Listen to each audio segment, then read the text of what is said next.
পতিত পরাজিত বিতাড়িত ফ্যাসিবাদ যাতে আর কোনো রূপে কোনো ক্রমেই ফিরতে না পারে, তার পুনরুত্থান ঘটতে না পারে, এই সময় সেটিই হোক বাংলাদেশের পক্ষের প্রত্যেকটি গণতন্ত্রের পক্ষের প্রত্যেকটি রাজনৈতিক দলের লক্ষ্য।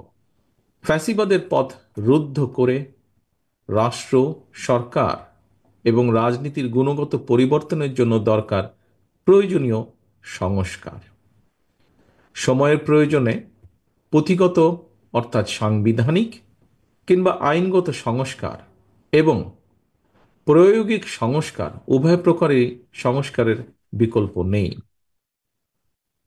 অল্প কিংবা বেশি সংস্কার বলেও কিন্তু কিছু নেই। রাষ্ট্র ও রাজনীতির প্রয়োজনের সংস্কার একটি চলমান প্রক্রিয়া, ধারাবাহিক প্রক্রিয়া। তবে আমার কাছে মনে হয় পুঁথিগত সংস্কারের চেয়েও প্রায়োগিক সংস্কার বরং অনেক বেশি জরুরি।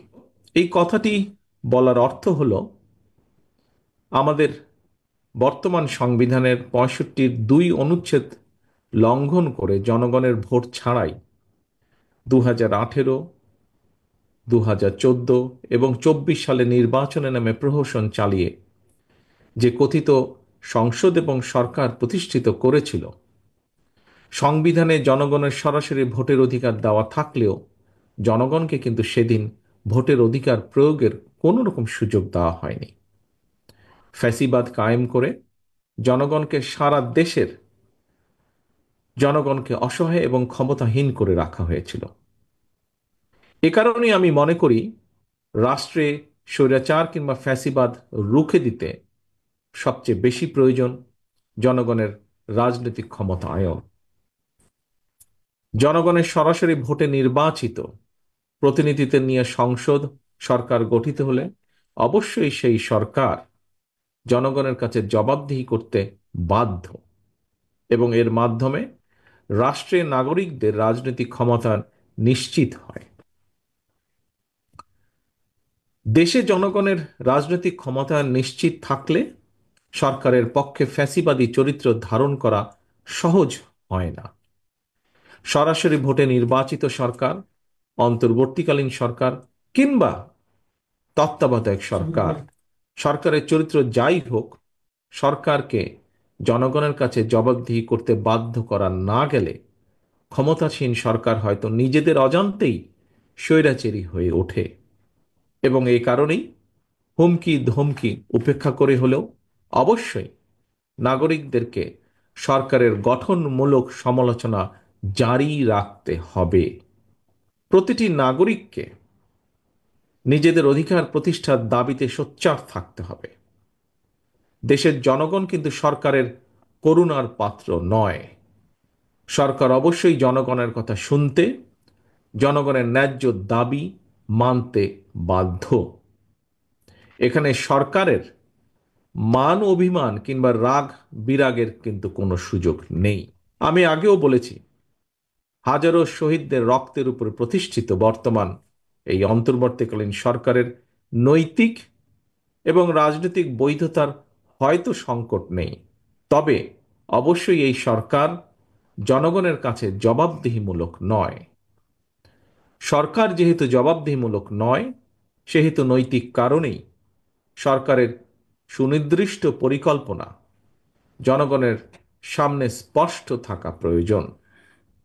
জনগণকে অন্ধকারে রেখে রাজনৈতিক দলকে বা দলগুলোকে অনিশ্চয়তায় রেখে শেষ পর্যন্ত কোনো পরিকল্পনায় কার্যকর এবং টেকসই হয় না, হবেও না। জনগণের সরাসরি ভোটে নির্বাচিত সরকারের মতো অন্তর্বর্তীকালীন সরকার সকল দায়িত্ব পালন করবে, হয়তো দায়িত্ব পালন করবে, জনগণ হয়তো এমনটি আশা করে না।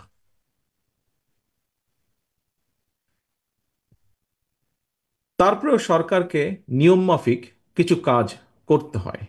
এরই ধারাবাহিকতায় দেশের বিভিন্ন শ্রেণী পেশা মানুষের সমস্যা সম্ভাবনা সম্পর্কে সরজমিন অভিজ্ঞতা না থাকলেও অন্তর্বর্তীকালীন সরকারকে নিয়মমাফিক চলতি অর্থ বছরের বাজেট ঘোষণা করতে হবে। অতীত অভিজ্ঞতায় দেখা গিয়েছে প্রতিটি বছর প্রতিটি বছর জাতীয় বাজেট বাস্তবায়নের ক্ষেত্রে ঘাটতি বাজেট হচ্ছে মূল প্রতিবন্ধকতা।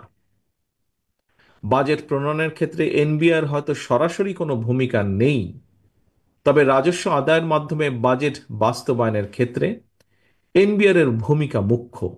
এমন বাস্তবতায় বাজেট পাশের ঠিক আগ মুহূর্তে অন্তর্বর্তীকালীন সরকার হঠাৎ করেই এনবিআর এর সংস্কার চাপিয়ে দিয়ে রাজস্ব আদায়ের ক্ষেত্রে যে একটি অচল অবস্থা সৃষ্টি করেছে, এটি আমাদের অর্থনীতির জন্য কিন্তু খুব ভালো বিষয় নয়।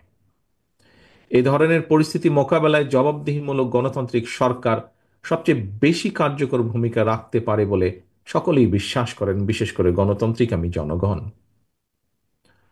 বর্তমান অন্তর্বর্তীকালীন সরকারের যোগ্যতা অযোগ্যতা বিষয় নয়। দেশে স্থিতিশীল গণতান্ত্রিক সরকার না থাকায় একদিকে দেশি বিদেশি বিনিয়োগে স্থবিরতা নেমে এসেছে, অপরদিকে এক অনিশ্চিতকর রাজনৈতিক অর্থনৈতিক পরিস্থিতি নিয়ে বিভিন্ন শ্রেণী পেশার মানুষের মধ্যে একরকমের অস্থিরতা তৈরি হচ্ছে প্রায় প্রতিদিন। এ কারণেই জনগণ প্রতিদিন, আমরা দেখছি সমাজের বিভিন্ন শ্রেণী পেশার জনগণ প্রতিদিন বিভিন্ন দাবি দাওয়া নিয়ে রাজপথে নেমে আসছে। যদিও আনফর্চুনেটলি তাদের এই দাবি দাবা শোনার কেউ নেই এই মুহূর্তে। আমি একটি বিষয়ে গণতান্ত্রিক আমি জনগণের দৃষ্টি আকর্ষণ করতে চাই। জনগণের বাংলাদেশে জনগণের ভোটে জনগণের কাছে জবাবদিহিমূলক সরকার প্রতিষ্ঠায় যে কোনো ধরনের অজুহাত কিংবা গড়িমসির সুযোগ নিয়ে পতিত পলাতক পরাজিত স্বৈরাচার মাথা চাড়া দিয়ে ওঠার অপেক্ষায় রয়েছে। কিন্তু এটি আজকে বিভিন্ন বক্তার বক্তব্যেও ফুটে উঠেছে কথাটি। তবে ফ্যাসিবাদ মুক্ত বাংলাদেশে জনগণের গণতান্ত্রিক অধিকার প্রতিষ্ঠার মাধ্যমে ফ্যাসিস্ট তাবেদার অপশক্তির পুনর্বাসনের পথরোধ করা সম্ভব। আমরা নিজ নিজ দলীয় আদর্শ এবং কর্মসূচি বাস্তবায়নের ক্ষেত্রে ফ্যাসিবাদ বিরোধী রাজনৈতিক দলগুলোর মধ্যে প্রক্রিয়া বা পদ্ধতিগত বিরোধ দৃশ্যমান হলেও আমি দৃঢ়ভাবে বিশ্বাস করি দেশ এবং জনগণের বৃহত্তর স্বার্থে ফ্যাসিবাদ উত্থান মোকাবেলায় একতরফা ইস্যুতে বাংলাদেশের গণতান্ত্রিক আমি জনগণ বিগত 5ই আগস্টের মতনই ঐক্যবদ্ধ। অন্তর্বর্তীকালীন সরকার প্রধানের সঙ্গে দেখা করে রাজনৈতিক দলগুলো আবারও জাতীয় নির্বাচনের তারিখ, দিন, সুস্পষ্ট দিনক্ষণ ঘোষণার দাবি জানিয়েছে। বিএনপির দাবি আগামী ডিসেম্বরের ভেতরে জাতীয় নির্বাচন অনুষ্ঠিত হতে হবে। জাতীয় নির্বাচন অনুষ্ঠানের লক্ষ্যে জনপ্রশাসন, আইন শৃঙ্খলা বাহিনীর প্রয়োজনীয় সংস্কারের জন্য অন্তর্বর্তীকালীন সরকারের প্রতি বিএনপি সহ আমরা যারা একসঙ্গে রাজপথে আন্দোলন করেছি, আমাদের সর্বাত্মক সমর্থন অব্যাহত রেখেছি। সুতরাং দেশে বিদেশে সম্মানিত দক্ষ এবং যোগ্য ব্যক্তিত্ব অন্তর্বর্তীকালীন সরকার প্রধানের নেতৃত্বে জনগণ অবিলম্বে দেশের ইতিহাসের সবচেয়ে অবাধ, নিরপেক্ষ একটি জাতীয় নির্বাচন দেখতে পাবে।